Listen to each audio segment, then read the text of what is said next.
உமது பெயரின் மாட்சியை முன்னிட்டு கடவுளே எங்களை விடுவியும்.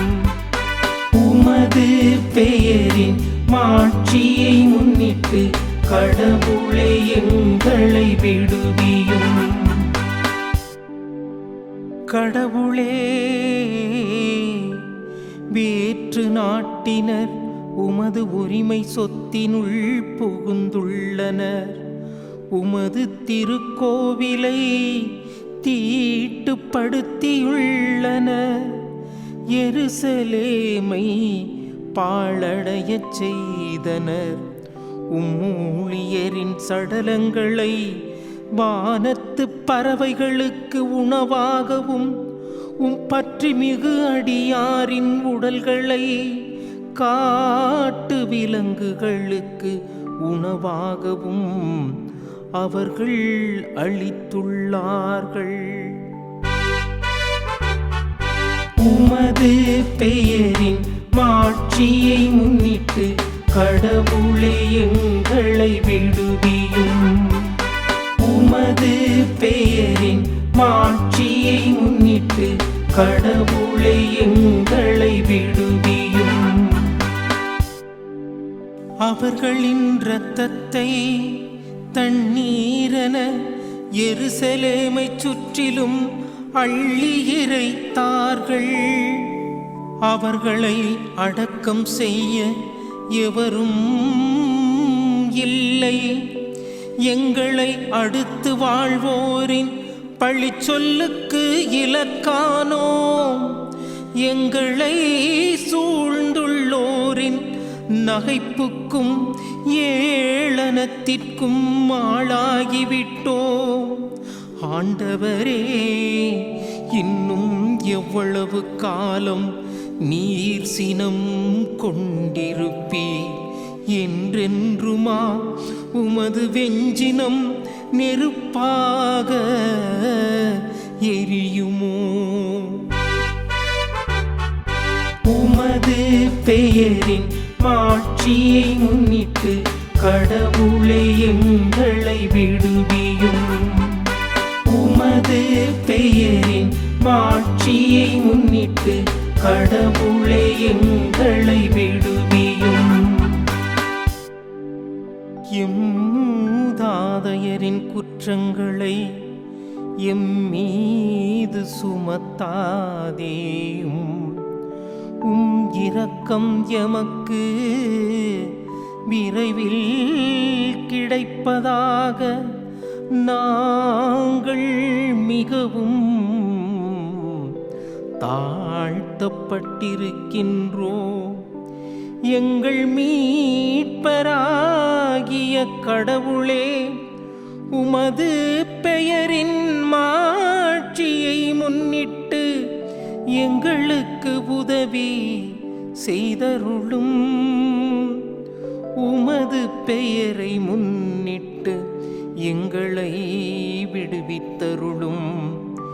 எங்கள் பாவங்களை மன்னித்தருளும். எங்கள் பாவங்களை மன்னித்தருளும். உமது பெயரின் மாட்சியை முன்னிட்டு கடவுளே எங்களை விடுவியும். உமது பெயரின் மாட்சியை முன்னிட்டு கடவுளே எங்களை விடுவியும். அங்கிங்கெடாதபடி எங்கும் பிரகாசமாய் ஆனந்த பூர்த்தியாகி அருளோடு நிறைந்த பரம்பொருள் நம் இறைவன்.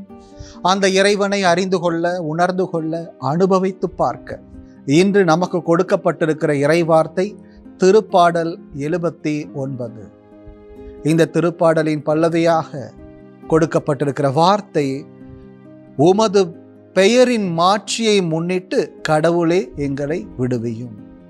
கடவுளிடம் மன்றாடுகிற, உதவிக்காக மன்றாடுகிற திருப்பாடலாக இருக்கிறது. அப்படி இருக்கிற போது என்ன சொல்லி அந்த உதவியை எதிர்பார்க்கிறார்கள் என்றால், கடவுளே உமது பெயரின் மாட்சியை முன்னிட்டு எங்களுக்கு இந்த உதவியை செய்தருளும். காரணம், உமது பெயர் அப்படிப்பட்டதாக இருக்கிறது. அன்று இஸ்ராயேல் மக்கள் இறைவனை பல்வேறு பெயர்களை சொல்லி அழைத்ததை நாம் பார்க்கிறோம். யகோவா நிசி, யகோவா ஈரே, யகோவா சம்பா என்று பொருள் கொள்ளுகிற விதத்திலே கடவுள் என்னை காக்கின்றவராக, காண்கின்றவராக, மீட்கின்றவராக இருக்கிறார் என்றெல்லாம் சொல்லி கடவுளை அழைத்திருக்கிறார்கள். அப்படி இருப்பினும் இறைவன் தன்னை வெளிப்படுத்துகிற போது எப்படி வெளிப்படுத்தினார் என்றால், நாமே இருக்கின்றவராக இருக்கிறோம். பாருங்கள், நாம் உங்களுக்கு எப்படி இருக்க வேண்டும் என்று நீங்கள் எதிர்பார்க்கிறீர்களோ அப்படியே நாம் இருப்போம். ஆக நீங்கள் என்னை எந்த அளவுக்கு நேசிக்கிறீர்களோ, எப்படிப்பட்ட பார்வையில் பார்க்கிறீர்களோ, அதுபோலவே நானும் உங்களை நேசிக்கிறேன், நானும் உங்களை பார்க்கிறேன். ஆக என்னிடம் நீங்கள் எதிர்பார்ப்பதையெல்லாம் நான் நிச்சயம் கொடுப்பேன் என்ற உறுதிப்பாட்டோடு தான் இறைவனை நாம் எந்த பார்வையில் பார்த்தாலும் இறைவன் அதற்கு ஏற்புடையவராக தன்னை வெளிப்படுத்தி கொண்டிருக்கிறார். அப்படி இருக்கிற போது இந்த திருப்பாடலின் வழியாக, இறைவா, நாங்கள் உம்மை மீட்பராக பார்க்கிறோம், எங்களை மீட்டருளுங்கள் என்று சொல்லுகிற விதத்திலே இந்த திருப்பாடல் அமைந்திருக்கிறது. அதுவும் உமது பெயரின் மாட்சியை முன்னிட்டு இந்த காரியத்தை நீங்கள் எங்களுக்கு செய்தாக வேண்டும் என்று இறைஞ்சுவதாக இருக்கிறது.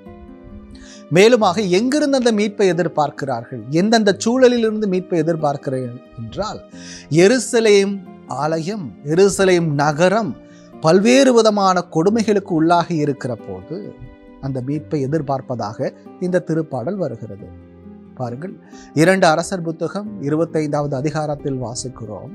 நெபுக்கத்நேசர் அரசர், பாபிலோனிய அரசர், எருசலேம் நகரை, எருசலேம் ஆலயத்தை எவ்வாறாக சூறையாடினார் என்றும், அங்கிருந்த குருக்களையும் அங்கிருந்த பொருட்களையும் எவ்வாறாக அழித்தார், கொன்றொழித்தார் என்றும் மிக அருமையாக இந்த திருப்பாடல் சுட்டி காட்டுகிறது. இரத்த ஆறு ஓடுவது போல ஓடிக்கொண்டிருப்பதாக இந்த திருப்பாடலின் வரிகளை நாம் வாசிக்க கேட்டிருக்கிறோம்.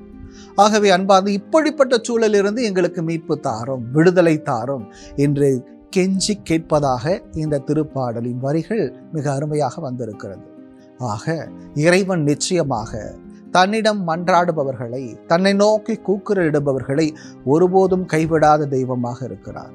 இருப்பினும் இறைவன் இப்படிப்பட்ட சோதனைகளை அனுமதித்திருக்கிறார் என்றால் அதற்கும் காரணம் இருக்கும். இந்த திருப்பாடலிலே மிக அருமையாக ஒரு வரி வருகிறது. எங்கள் மூதாதையரின் குற்றங்கள் எங்கள் மீது சுமத்தாதேயும், எங்கள் மூதாதையர்கள் உமக்கெதிராக பல்வேறு குற்றங்கள் செய்திருக்கிறார்கள். குறிப்பாக அவர்களை எகிப்து தேசத்திலிருந்து அழைத்து வந்த போது கூட, பல்வேறு அருள் அடையாளங்களை கண்ணார கண்ட போது கூட, இறைவன் நெருப்புத்தூணாகவும் மேகத்தூணாகவும் இருந்தவர்களை பாதுகாத்த போது கூட, செங்கடலை கடக்கச் செய்த போதும் கூட அவர்கள் இறைவனை சோதித்தார்கள், இறைவனை நம்பாமல் போனார்கள், இறைவனை குறை சொன்னார்கள். தங்களை வழிநடத்தி வந்த மோசேயை அவர்கள் கல்லால் எறிய பார்த்தார்கள் என்றெல்லாம் நாம் வாசித்திருக்கிறோம். அப்படி இருக்கிற போது அவர்கள் புரிந்த குற்றங்களை உணர்ந்த அவர்களது சந்ததியினர் இவ்வாறாகவும் சொல்லுகிறார்கள், எங்கள் மூதாதையர்கள் உமக்கெதிராக பல்வேறு தவறுகளை செய்திருக்கிறார்கள், அதன் பொருட்டு எங்களை தண்டித்து விடாதையும் என்று கெஞ்சுவதாகவும் இருக்கிறது. ஆகவே நாம் சிந்தித்து பார்ப்போம். நாம் புரிகிற தவறு நமது சந்ததியையும் பாதிக்கலாம். ஆகவே கொஞ்சம் புத்திசாலித்தனத்தோடு நாம் தவறுகளிலிருந்து விலகி இருப்பது நியாயமான காரியமாக இருக்கும். ஆகவே இந்த திருப்பாடல் இறைவனிடம் இறைஞ்சுவதாக இருந்த போதும் இறைவனது பெருந்தன்மை, இறைவனது பெயரின் மாட்சி, இறைவனது உதவி, இவை அனைத்தையும் சுட்டி காட்டுகிற விதத்திலே மிக அருமையாக அமைந்திருக்கிறது. நாம் நம்பிக்கை கொள்வோம். இறைவன் மீது நம்பிக்கை கொண்டிருக்கிற ஒவ்வொருவரையும் இறைவன் ஒருபோதும் கைவிடாத தெய்வமாகத்தான் இருக்கிறார். அப்படி இருக்கிற போது இந்த இஸ்ராயேல் ஜனம் இப்படி வேண்டிக் கொள்ளுகிற போது நிச்சயம் இறைவன் அவர்களுக்கு பதில் கொடுத்தார், இறைவன் அவர்களை மீட்டார் என்பதைத்தான் நாம் பழைய ஏற்பாட்டு புத்தகங்களிலே நாம் வாசிக்க முடிகிறது. இஸ்ராயேல் மக்களை பற்றி நாம் தெரிந்து கொள்ள முடிகிறது.